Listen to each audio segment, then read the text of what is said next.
Assalamualaikum warahmatullahi wabarakatuh.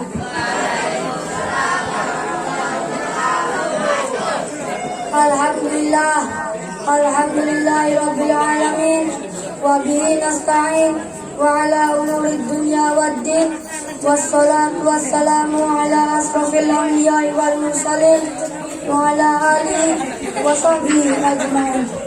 Amma ba'd. Qala Allah ta'ala fil Qur'anil azim, a'udzu billahi minasyaitonir rajim. Bismillahirrahmanirrahim. Qul huwallahu ahad, Allahus samad, lam yalid wa lam yulad wa lam yakul lahu kufuwan ahad. Al-ayah. Yang pertama-tama dan yang paling utama, marilah kita panjatkan puja dan puji syukur atas kehadirat Allah Subhanahu wa taala yang mana telah memberikan kita beribu-ribu kenikmatan, yang salah satunya kita dapat berkumpul di tempat yang insya Allah penuh barokah ini. Yang kedua kalinya, marilah kita curahkan pada baginda kita Nabiuna wa Habibina wa Syafi'ina wa Karimina wa Dubina wa Maulana Muhammad sallallahu alaihi wasallam, yang mana telah membawa kita dari zaman jahiliyah ke zaman yang telah berderang seperti sekarang ini. Semoga kita semua termasuk umatnya di akhir zaman nanti. Yang saya muliakan Ibunda Hajar Romalia beserta keluarganya, semoga beliau selalu dalam lindungan Allah SWT. Yang saya muliakan Romo Kiai Haji Abdul Mujib Nasiruddin yang selalu kita nantikan maulidah dan dosyanya. Yang saya hormati Bapak Ketua Pondok Pesantren Tarigatul Banin, Bapak Ustadz Abdul Mas PDI. Yang saya hormati pula Dewan Asatidz wal Mudabbir yang hati-hatinya dan bosan-bosannya membimbing dan mentransformasikan ilmunya kepada kita. Dan tak tertinggal pula teman-teman seperjuangan yang menimba ilmu di Pondok Pesantren Tarigatul Banin ini. Berdirinya saya di sini akan membawakan pidato yang berjudul bersyukur. Hadirin yang Allah muliakan, pada kesempatan saya akan membahas majelis singkat mengenai syukur. Syukur dalam banyak mempunyai banyak dimensi dan warna-warna yang berbeda. Syukur dalam agama Islam mempunyai banyak peranan penting mengatur tindakan yang berangkat dari hati. Kalau kamu mau melihat fenomena kekacauan yang terjadi pada akhir zaman ini, kita akan mendapati bahwa salah satu akar masalah yang terjadi dari kekacauan tadi adalah kurangnya rasa syukur yang dimiliki oleh manusia dan jauh dari mengingat kematian. Syukur yang benar pasti akan melahirkan perilaku yang baik dan depan. Allah berfirman tentang harusan bersyukur dalam surat Al-Baqarah ayat 152 dan 172 berbunyi, Bismillahirrahmanirrahim. Fadhkuruni azkurkum washkuruli wala takfurun. Al-ayah, yang artinya, maka ingatlah padaku, aku pun akan ingat padamu, dan bersyukurlah padaku, dan janganlah kamu ingkar. Dalam ayat satunya Allah berfirman yang berbunyi, Bismillahirrahmanirrahim. Ya ayyuhalladzina amanu kulu min thayyibati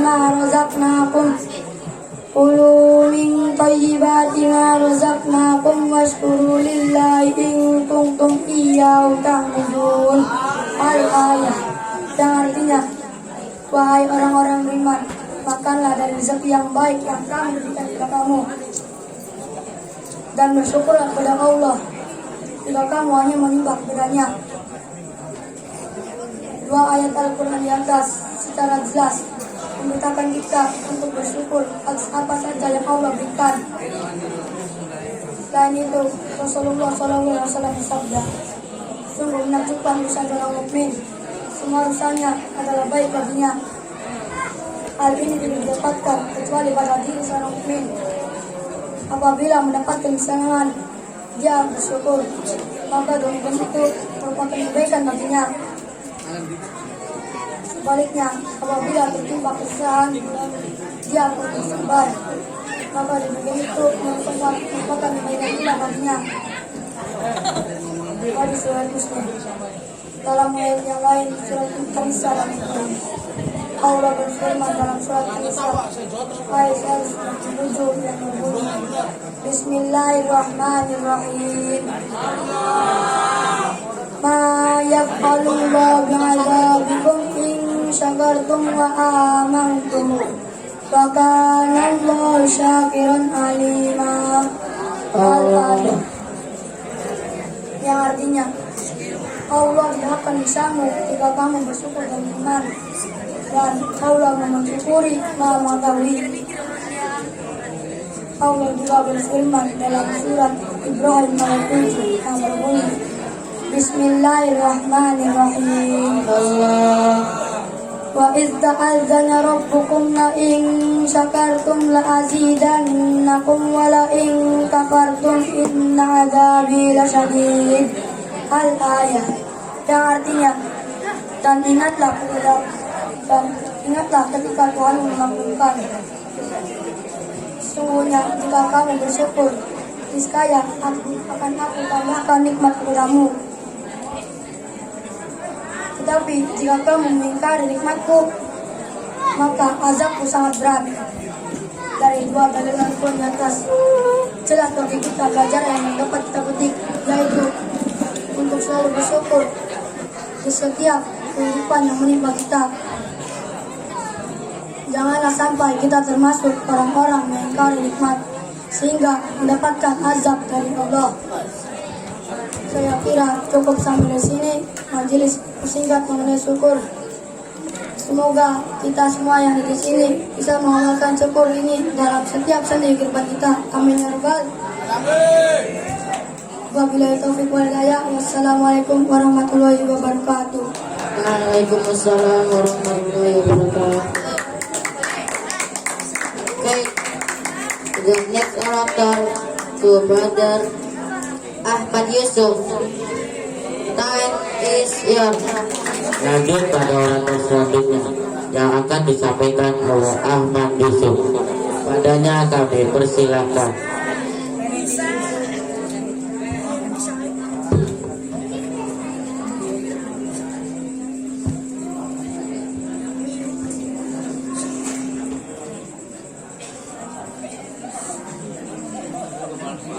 Kepada Ahmad Yusuf kami persilakan.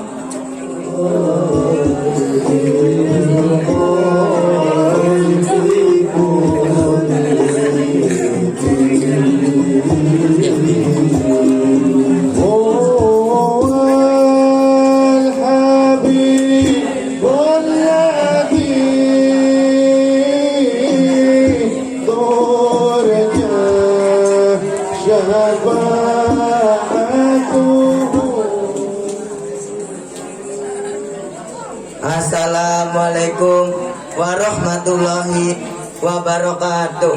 Waalaikumsalam warahmatullahi wabarakatuh. Alhamdulillahirabbil alamin wa bihi nasta'in wa ala umuri dunya waddin wa ala alihi wa sahbihi ajmain, amma ba'du. Puja dan puji syukur atas kehadirat Allah Subhanahu wa taala yang telah memberikan kita beribu-ribu nikmat, yang salah satunya kita dapat berkumpul di tempat yang insya Allah penuh barokah ini. Amin. Sholawat serta salam kita curahkan kepada baginda Nabi besar kita, Nabi Muhammad Sallallahu Alaihi Wasallam. Yang saya muliakan ibundanya Hajah Komariah beserta keluarganya, semoga beliau selalu diberikan kesehatan. Amin amin ya robbal. Yang saya hormati pemangku Pondok Pesantren Tarbiyatul Banin, Bapak Kiai Abdul Mujib Nasiruddin yang kita nanti-nantikan muidoh dan tausiahnya. Yang saya hormati Ketua Pondok Pesantren Tarbiyatul Banin, Bapak Ustadz Abdul Maskur SPDI. Yang saya hormati pula jajaran asatid wal mudabir yang tak henti-hentinya dan tak bosan-bosannya mentransformasikan ilmunya kepada kita semua. Langsung saja, berdirinya saya di sini akan membawakan pidato yang berjudul Cinta Tanah Air dan Mengeratkan Tali Persaudaraan. Rekan-rekanku yang dirahmati Allah, Indonesia merupakan negara yang memiliki kekayaan yang sangat melimpah. Lautan membentang luas, terdapat ikan-ikan di dalamnya. Pulau-pulau yang tidak bisa kita hitung banyak jumlahnya. Saking membentang luasnya negara Republik Indonesia. Kurang apa Indonesia? Kita adalah seseorang santri yang wajib hukumnya menjaga dan merawat kedaulatan negara Republik Indonesia dari mara bahaya yang mengancam. Merawat dan menjaga kedaulatan negara Republik Indonesia itu fardu ain, wajib bagi setiap orangnya. Makanya Kiai Haji Hasyim Asy'ari berfatwa, hubbul watan minal iman, cinta negara itu sebagian dari iman.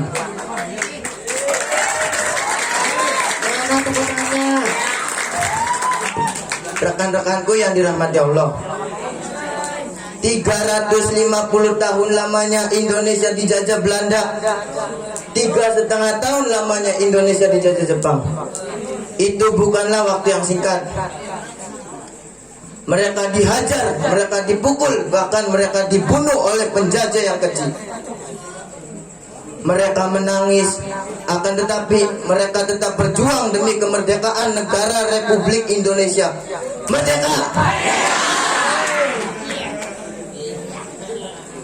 Rekan-rekanku yang dirahmati Allah, mari kita balas jasa-jasa pahlawan kita dengan mengeratkan tali persaudaraan dan mencintai tanah air ini tanpa memandang suku, ras, golongan maupun agama.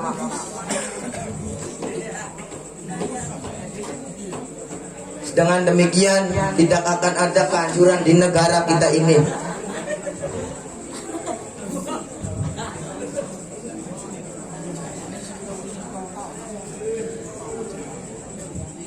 Ingat, kita bersemboyan Bhinneka Tunggal Ika, berbeda-beda tetap satu jua. Yang mana semboyan ini disetujui para ulama dan kiai. Loh, mengapa disetujui para ulama dan kiai? Bukankah sama dengan kita memberikan senjata kepada musuh agama kita? Tentu saja tidak, karena Allah Subhanahu wa Ta'ala sendiri telah berfirman dalam surat An-Nahl ayat 93 yang berbunyi, Bismillahirrahmanirrahim. Walau sya'allahu laja'alakum ummatan wahidatan walakin yudillu may yasha'u wa yahdi may yasha' wala tus'alunna amma kuntum ta'malun. Yang artinya, dan kalau Allah menghendaki niscaya dia akan menjadikan kamu satu umat agama saja. Dan Allah menyesatkan siapa yang dikehendakinya dan memberi petunjuk kepada siapa yang dikehendakinya. Sesungguhnya kamu akan ditanya tentang apa yang telah kamu kerjakan. Imam Jalaluddin Al-Mahali dan Imam Jalaluddin Asyuti dalam tafsir Jalalain menjabarkan bahwa kata arti umatan wahidatan itu adalah ahla dini wahidin, satu agama. Itu artinya perbedaan agama dan perbedaan suku bangsa merupakan sunnah ilahi, sebuah kenyataan yang tidak bisa dipungkiri karena merupakan kehendaknya. Rekan-rekanku yang dirahmati Allah, mari kita renungkan bersama berbagai kejadian yang baru-baru ini di Indonesia munculnya dari nabi-nabi palsu, aliran-aliran sesat, dan pengrusakan terhadap gereja. Itu adalah perbedaan fenomena. Janganlah kita anggap semua itu sebagai masalah, tetapi anggaplah semua itu sebagai peluang, yang mana peluang kita untuk mengajak mereka kepada jalan yang lurus, seperti yang diserukan Allah Subhanahu wa taala dalam surat An-Nahl ayat 125. Serulah manusia kepada jalan Tuhanmu dengan hikmah dan pelajaran yang baik. Pandalah mereka dengan cara yang baik. Sesungguhnya Allah lebih mengetahui siapa yang tersesat dari jalannya, dan dialah yang lebih mengetahui orang-orang yang mendapat petunjuk. Marilah kita rangkul dan mengajak mereka kepada Islam yang sempurna ini. Janganlah kita lempari batu kepada mereka, tetapi nasihatilah mereka bahwasanya Islam itu begini, bukan begitu. Cukup sekian pidato dari saya, kurang lebihnya mohon maaf. Ungdur makola wala tangdur mankola. Wabillahi taufiq wal hidayah. Wassalamualaikum warahmatullahi wabarakatuh.